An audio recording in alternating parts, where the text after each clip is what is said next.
국산차 할인 이야기를 하면서 유일하게 언급에서 제외됐던 브랜드가 있죠. 왜냐면 대부분이 전기차 위주의 할인이거나 노후 모델들이 그 대상이었기 때문에 쉐보레는 언급할 게 별로 없었습니다. 현대기아차랑 KGM은 전기차가 있고 르노코리아는 노후 모델들이 있으니까요. 그래서 비교적 언급이 없었는데 쉐보레가 10월에 접어들면서 프로모션에 나섰습니다. 그런데 좀 놀랍습니다. 최대 1,100만원이나 할인을 받을 수 있을 정도로 파격적이라고 합니다. 그래서 오늘은 어떤 차를 이렇게 할인해 주는 건지 알아보고 이게 쉐보레 판매량에 끼칠 영향까지 쉽고 빠르게 정리해 드리겠습니다.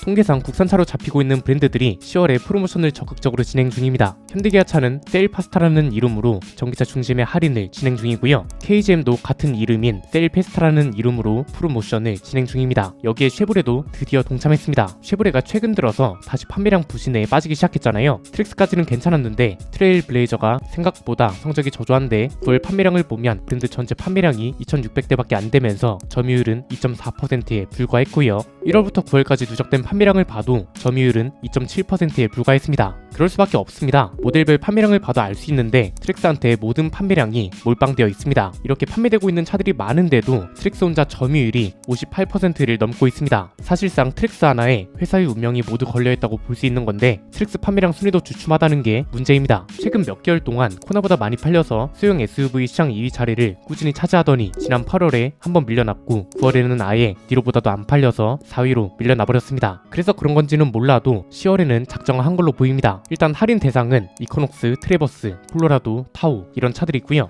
할부 프로그램에서는 신형 트레일블레이저가 껴있는데 이것만 봐도 쉐보레의 상황을 알 수 있죠. 통계 자료에서도 나타나듯 트랙스 말고는 모든 차들이 부진하다는 겁니다. 그러니까 나머지 차들을 작정하고 프로모션 대상으로 지정해 버린 건데 일시불로 구매하게 되면 차량 금액이 15%를 지원해 줍니다. 타워 같은 차들은 최대 1,100만원까지 지원이 가능한 거고요. 이율 4.9%로 최대 36개월 할부, 이율 5.5%로 최대 72개월 할부도 가능합니다. 무이자 할부와 콤보 할부 프로그램을 선택하면 최대 800만원을 지원해 주고 선수금 없이 최대 36개월 무이자 할부 혜택도 제공한다고 합니다. 선수금에 따라 무이자 할부 기간은 늘어납니다. 선수금이 10%면 48개월, 20%면 60개월, 30%면 72개월 이런 식입니다. 여기까지는 이제 이코녹스, 트래버스, 콜로라도, 타우 이런 차들을 대상으로 하는 프로그램이고 이코녹스나 타우는 덜 끌릴 수 있는데 트래버스나 콜로라도는 나름 괜찮지 않나요? 트래버스는 중간 트림인 프리미어에서 15%만 빠져도 얼마인가요? 원래 가격이 6,075만원이니까 5,160만원 정도에 살 수 있다는 거잖아요. 대형 SUV 구매를 고민 중인 분들이라면 충분히 괜찮을 것 같은데요. 콜로라도도 꽤 많이 빠집니다. 4,740만원짜리 상위 트림인 G7-1을 구매한다 치면 710만원이 빠지는 거잖아요. 이러면 차 가격이 4,030만원까지 내려가니까 괜찮은 혜택인 것 같습니다. 15% 할인은 무이자 할부 같은 조건도 따라붙지 않는 거고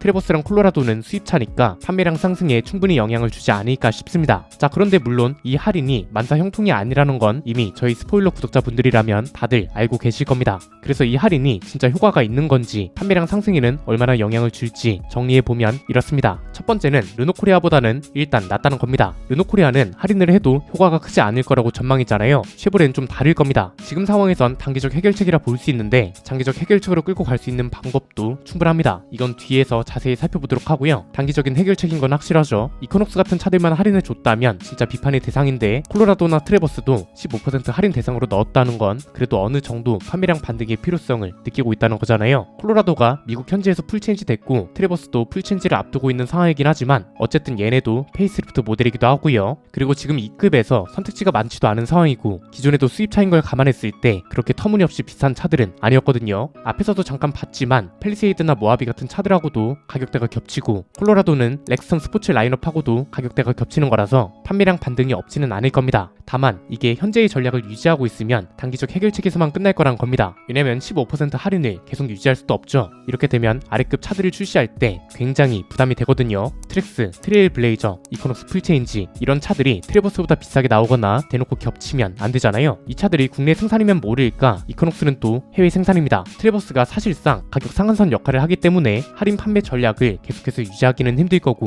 신차가 나왔을 때 할인을 계속할 수도 없을 겁니다. 무엇보다 소비자들이 무뎌지는 것도 것도 문제입니다. 처음에는 15% 할인이라 해서 관심이 갑니다. 그런데 이게 몇 개월 동안 지속되면 더 이상 이벤트가 이벤트처럼 느껴지지 않습니다. 두 번째는 결국 갖춰야 하는 건 일시적인 이벤트로 인한 상품성 증대가 아니란 겁니다. 약간 얼마 전에 전기차 보조금을 설명해 드릴 때의 논리랑 비슷한데요. 일시적으로 구매 가격을 내려줄 게 아니라 아예 차 가격 자체가 그리고 상품성 자체가 좋아져야 한다는 거죠. 평균 가격은 낮아지고 상품성은 올라가야 한다는 소리잖아요. 이걸 쉐보레한테 대입해보면 트레일 블레이저로부터 시작된 악순환을 끊어야 한다는 겁니다. 지금 참 안타까운 게 트랙스로 잘 나가나 싶었고 트랙스 이후에는 트레일 블레이저가 신차 효과를 이어받아서 적어도 올해만큼은 걱정 없이 장사하겠구나 싶었는데 트랙스가 출시된 지 겨우 3개월 만에 트레일 블레이저가 찬물을 끼얹어 버렸습니다. 가격이 비싸도 너무 비싸니까 심지어 코나보다도 비싼 가격대가 나와버리니 사람들도 뭐지 싶었던 거죠. 그래서 사실상 신차 효과는 끊겼고 그렇기 때문에 트랙스는 아직은 잘 나가서 프로모션에서는 제외됐지만 트레일 블레이저는 대상이 포함되는 거라고 보시면 되거든요. 이 악순환을 끊어야 할 거잖아요. 트랙스만 열심히 전략적으로 팔고 그 뒤로는 계속 예전처럼 팔 거 아닐 겁니다. 이미 한국 GM 관계자들도 그런 마음이 아니라는 걸 잘 알고 있습니다. 그래도 지금은 트레일 블레이저가 처음 출시될 때보다 한국 시장의 중요성과 역할이 많이 올라온 상태입니다. 그래서 다음 신차부터는 충분히 한국 중심의 경쟁력을 갖출 수 있다고 보고 무엇보다 신차가 꽤 꾸준히 있다는 것도 중요합니다. 현대기아차를 제외한 브랜드들이 가장 힘들어하는 거죠. 신차가 너무 없다는 거예요. 그런데 쉐보레는 못해도 1년에 2종 정도는 신차가 예정되어 있습니다. 물론 수입 판매되는 차들이 국산차보다 저렴하기는 쉽지 않겠지만 적어도 국내에서 생산되어 판매되는 차들만큼은 경쟁력을 갖춰야 한다는 거죠. 세 번째는 시기상으로는 이번 프로모션 이벤트가 나쁘지 않다는 겁니다. 앞에서 장기적인 해결책이 될 수도 있다고 말씀드린 이유가 이겁니다. 자, 얼마 전까지는 트레일 블레이저가 출시되고 트랙스 때의 좋았던 분위기가 다운된 상태였잖아요. 그런데 이번 프로모션 덕분에 좋은 분위기로 다시 일어설 수 있는 기회가 찾아온 거나 다름없습니다. 왜냐면 그 어떤 국내 브랜드보다도 파격적인 할인이고 1000만원 넘게 혜택이 제공되는 경우도 없기 때문에 이건 진짜 좋은 분위기 전환의 기회란 거죠. 이제는 그 다음이 중요한 겁니다. 이렇게 분위기가 다시 반전되고 판매량 성적도 좋아졌어요. 그러면 이걸 다음 신차 출시 때까지 끌고 가야 한다는 거죠. 다음 신차가 이코녹스 EV 같은 차일 텐데 얘가 출시될 때까지는 쉐보레에 접근하는 소비자들을 유지시키고 이코녹스 EV가 등장했을 때 가장 많은 관심을 가질 수 있도록 분위기를 유지해야 한다는 거죠. 그래서 잠깐 끊겨있던 신차 효과를 다시 이어갈 수 있는 거고 이코녹스 EV 다음 신차까지도 계속해서 관심을 끌고 갈 수 있다는 겁니다. 이렇게 되려면 신차 출시 소식 같은 거 꼭 당장 출시되는 건 아니더라도 신차 출시 계획 같은 것도 꾸준히 나와야 한다고 보고요. 판매 전략이나 예상 가격 같은 것들 그리고 모든 신차는 아니더라도 이 중 한둘은 분명 가성비 전략이 가능한 차가 있을 거란 말이죠. 이런 차들을 중심으로 계속해서 홍보를 이어나가면 충분히 가능성이 있다고 보는 겁니다. 지금 당장은 10월 프로모션이 단기적인 해결책이지만 이런 후속 조치로 이어진다면 장기적인 해결책이 시작점이 되는 거고